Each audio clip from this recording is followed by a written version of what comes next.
আলাইকুম ওয়া রাহমাতুল্লাহি ওয়া বারাকাতুহু। আলহামদুলিল্লাহি রাব্বিল আলামিন ওয়া সলাতু ওয়াসসালামু আলা সাইয়্যিদিল মুরসালিন ওয়া আলা আলিহি ওয়া আসহাবিহি আজমাইন। সম্মানিত ভাই ও বোনেরা, আশা করি সবাই ভালো আছেন, সুস্থ আছেন। রমজানে আমরা যথারীতি সাহারি, ইফতার, তারাবি যথারীতি আমরা করে যাচ্ছি। আমাদের চোখের সামনে আমাদের ফিলিস্তিনের ভাই বোনদের উপর চালানো নির্মম নির্যাতন, নির্মম নৃশংসতা, নির্মম গণহত্যা আমরা প্রত্যক্ষ করছি, আমরা কিছুই করতে পারছি না। প্রিয় বন্ধুগণ, যখন অস্ত্রবিরতি চলছে, এর প্রথম দফা এর মেয়াদ শেষ হয়েছে, দ্বিতীয় দফা শুরু হওয়ার কথা। একটি পূর্ণাঙ্গ প্যাকেজ আলোচনা যেখানে হয়েছে সেখানে হামাস রাজি হয়েছিল।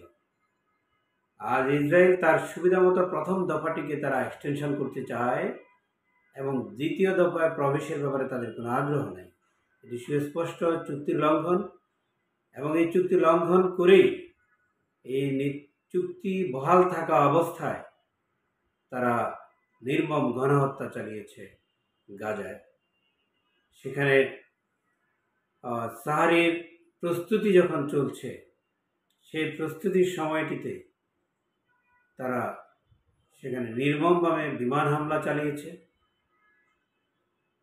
আগুন, বিস্ফোরণ, মানুষের কান্না, কংক্রিট ভেঙে পড়া, এই নির্মমতার মধ্য দিয়ে সেখানে দিন শুরু হয়েছে। আমরা দেখছি যে আবার নতুন করে প্রায় 500 ভাই বোনদের, শিশুদের হত্যা করা হয়েছে। এই ইসরায়েলের এই নির্মমতা, এই জিঘাংসা, এটি শুধু ইসরায়েলের নয়, এটি আমেরিকা প্রত্যক্ষভাবে এর সাথে জড়িত এবং ইউরোপের প্রত্যক্ষ সাপোর্ট এখানে আছে। আল্লাহ রাব্বুল আলামিন মাক্কি জীবনে সূরা কামার যখন অবতীর্ণ করেন, মক্কার জিন্দেগিতে যখন সাহাবায়ে কেরাম তাদের একটি অংশ আবিসিনিয়ায় হিজরত করছিলেন, সেই সময় আল্লাহ রাব্বুল আলামিন আয়াত নাযিল করেন, সাইয়ুহজামুল জামউ ওয়া ইউওয়াল্লুনা আদ-দুবুর। ওই বলিষ্ঠ শক্তি তারা নিশ্চিতভাবে তারা হেরে যাবে, পরাজিত হবে এবং তারা পালিয়ে যাবে, লেজ গুটিয়ে পালিয়ে যাবে। এই আয়াত যখন অবতীর্ণ হয় তখন আক্ষরিক অর্থে মুসলমানরা মূলত পালাচ্ছিলেন, বলা যায় হিজরত করছিলেন আবিসিনিয়ায়। তাহলে আল্লাহ বললেন যে ওই শক্তিশালী গোষ্ঠীটি তারাই বরঞ্চ হেরে যাবে, পরাজিত হবে এবং পালিয়ে যাবে। হযরত ওমর রাদিয়াল্লাহু তাআলা বলছিলেন যে বদরের যুদ্ধের আগ পর্যন্ত আমি এই আয়াতের অর্থ খুঁজছিলাম, অর্থ পাচ্ছিলাম না। বদরের যুদ্ধ যেদিন সংঘটিত হয়, রাসূল সাল্লাল্লাহু আলাইহি ওয়াসাল্লাম এই আয়াতটি তেলাওয়াত করছিলেন, সাইয়ুহজামুল জামউ ওয়া ইউওয়াল্লুনা আদ-দুবুর। প্রতিটি আয়াতের স্থানকালের ঊর্ধ্বে অর্থ আছে। কোরআনের এই আয়াতের এখনকার অর্থ আমাদের কাছে কি?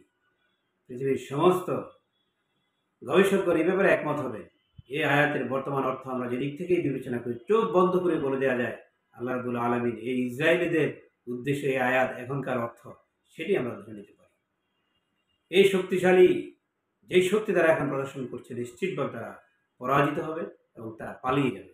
শুধু ব্যাপারটা তাই নয়, এর প্রভাব, এর ধাক্কা আমেরিকাতে পড়বে, এর ধাক্কা ইউরোপেও পড়বে এবং এর প্রভাব অলরেডি শুরু হয়ে গিয়েছে। আমরা দেখছি তাদের পারস্পরিক যে দ্বন্দ্ব এবং সংঘাত শুরু হয়েছে, এটি তাদের অপকর্মের ফসল এবং এই আগুনের উত্তাপ ইসরায়েলিদেরকে পুড়িয়ে ভস্ম করে দেবে। এটি আমাদের কোরআন থেকে খুঁজে পাওয়া সান্ত্বনা। আমরা এর অর্থ খুঁজে পাচ্ছি, কিন্তু বর্তমান সময়ে যারা দায়িত্ব নিয়ে আমরা বসে আছি, তারা সে দায়িত্ব কতটুকু পালন করছি।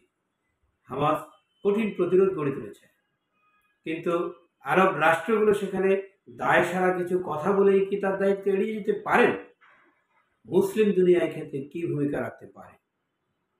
সুস্পষ্টভাবে শক্তিশালী ভূমিকা আমরা প্রত্যাশা করি, অন্যথায় এর দায় আসলে মুসলিম দুনিয়াও এড়াতে পারেন না।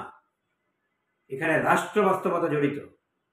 স্বাধীন ফিলিস্তিন রাষ্ট্র গঠন হওয়া এর সমাধান। সুতরাং আমাদের এতগুলো মুসলিম রাষ্ট্র কোনো শক্তিশালী উদ্যোগ নিতে পারছে না কেন? কূটনৈতিক প্রচেষ্টা এখানে থাকবে না কেন? আমি তো মনে করি এখানে আমাদের সামরিক প্রচেষ্টাও চালিয়ে যাওয়া উচিত, যেখানে জন্মগতভাবে একজন ইহুদি পৃথিবীর যে রাষ্ট্রেই জন্মগ্রহণ করুক না কেন সে ইসরায়েলের নাগরিক। এখন যদি অবস্থা এমন হয়, ফিলিস্তিন যদি মনে করে জন্মগতভাবে প্রতিটা মুসলমান ফিলিস্তিনের নাগরিক, তাহলে আসলে অবস্থাটা কী দাঁড়াবে? আর আমাদের অবস্থাটা আবার কী? আমরা প্রত্যাশা করছি আরব রাষ্ট্রগুলো, তাদের হাতে তেল অস্ত্র আছে, তাদের কাছে তেল কূটনীতিক আছে, এবং এর পাশাপাশি শক্তিশালী ডায়ালগের ব্যবস্থা আছে। শুধুমাত্র কাতারের যে প্রচেষ্টা চলছে, এই সীমিত প্রচেষ্টায় আসলে সফল হওয়া যাবে না। এখানে সৌদি আরবকে এগিয়ে আসতে হবে, ইরানকে তার ভূমিকা নিয়ে এগিয়ে আসতে হবে, খলস থেকে বেরিয়ে আসতে হবে, তুরস্ককে তার ডিপ্লোমেসি বাদ দিয়ে এখানে প্রকাশ্যে ভূমিকা রাখতে হবে। তুরস্ক আজকে ইউরোপের নিরাপত্তা নিয়ে কথা বলছে। আমরা লজ্জিত ফিলিস্তিন নিয়ে তাদের কার্যত ভূমিকা আসলে কোথায়? ইসরায়েলের সাথে তাদের বাণিজ্যিক স্বার্থগুলো সবগুলো রক্ষিত হচ্ছে। সুতরাং এখানে শক্তিশালী ভূমিকা রাখার প্রয়োজন আছে। অবশ্যই নিজের দেশকে সেভ করবেন, কূটনীতিক প্রচেষ্টা চালাবেন, সবই ঠিক আছে, কিন্তু এখানে মুসলিম রাষ্ট্রগুলোর সাথে পারস্পরিক দ্বিতীয়ারির মাধ্যমে ঐক্য গড়ে তুলে এখানে ভূমিকা রাখার প্রয়োজন আছে। তুরস্ক এবং ইরান এবং সৌদি আরব, এই তিন ট্রায়াঙ্গেল যদি এক হয়ে যায় তাহলে এখানে সম্ভব। মিশরের কাছ থেকে আমরা অনেক বেশি ভূমিকা আসলে কখনোই প্রত্যাশা করিনি। তারা দালালির ভূমিকায় যে বরাবরই এগিয়ে আছে। আমরা সৌদি আরবকে বারবার আমরা অনেক কথা বলি, তারপর আবার আমরা তাদের প্রতি সহানুভূতিশীল হতে চাই, তাদের ভূমিকা আমরা প্রত্যাশা করি। এটা যদি না হয় তাহলে এর দায় দায়িত্ব প্রধানত সেখানে পড়বে। এই জন্য অপেক্ষা করি। আমরা এই নির্মমতা থামাতে চাই, ওআইসির উদ্যোগ চাই, প্রয়োজনে শক্তিশালী ভূমিকার জন্য ওআইসির বিশেষ বৈঠক আহ্বান করা হোক, এই দাবি আমরা করছি। শক্তিশালী রাজনৈতিক প্রতিরোধ দরকার এখানে আছে।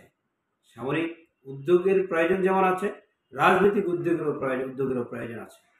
আজকে আমরা বলে এসেছি যে বাইডেনের নীতি এবং ট্রাম্পের নীতি দুই রকম, সেটা যেমন ঠিক ছিল, কিন্তু ইসরায়েলের প্রশ্নে তারা বরাবরই একরকম ছিল। এবং সাম্প্রতিক সময়ে মিস্টার ট্রাম্প যে কাজগুলো করছেন, সেই জায়গায় সাধারণভাবে অনেকে প্রত্যাশা করছিলেন যে ইসরায়েলিদেরকে হয়তো কিছুদিনের জন্য হলেও থামানো যাবে। কিন্তু আমরা দেখছি যে পর্দার অন্তরালে মিস্টার ট্রাম্পও একই খেলায় নেমেছেন। কিন্তু তিনি কি জানেন যে জায়নবাদী যে শক্তি, সেই শক্তি তাকেও সরিয়ে দেওয়ার চেষ্টা করেছিল। তিনি তো জানেন, এবং সেটাকে তিনি আপোষ করছেন।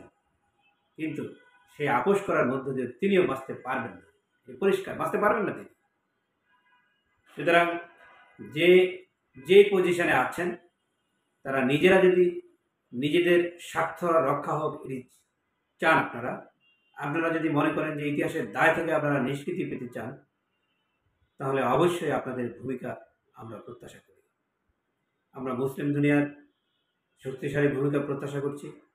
আমাদের যারা ইনফ্লুয়েন্সার আছেন তাদের কাছে আমরা প্রত্যাশা করছি আপনারা এই বিষয়টি নিয়ে আরও শক্তিশালী ভূমিকা রাখার চেষ্টা করুন।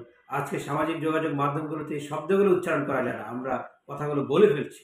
ইউটিউবে এই শব্দগুলো উচ্চারণ করা যাচ্ছে না, সেই জায়গাগুলোতে তারা বিভিন্নভাবে অ্যালগোরিদম সেট করে রেখেছে যাতে এগুলো বিভিন্ন কারণে এগুলো স্লো হয়ে যায়, ব্লক হয়ে যায়, কম ভিউ হয়, অথবা অন্য কোনোভাবে রিপোর্ট করা যায়। আমরা মনে করি যে আমাদের নিজস্ব প্ল্যাটফর্ম গড়ে তোলা দরকার, অনলাইনে আমাদের নিজস্ব প্ল্যাটফর্ম গড়ে তোলা দরকার। যারা এই ব্যাপারে প্রাজ্ঞ আছেন, যাদের ভূমিকা রাখার সুযোগ আছে, তারা এগিয়ে আসুন। আমরা এই ক্ষেত্রে সহযোগিতা করবো ইনশাআল্লাহ। আল্লাহ আমাদেরকে ভূমিকা রাখার তৌফিক দান করুন। ওয়া আখিরু দাওয়ানা আনিল হামদুলিল্লাহি রাব্বিল আলামিন।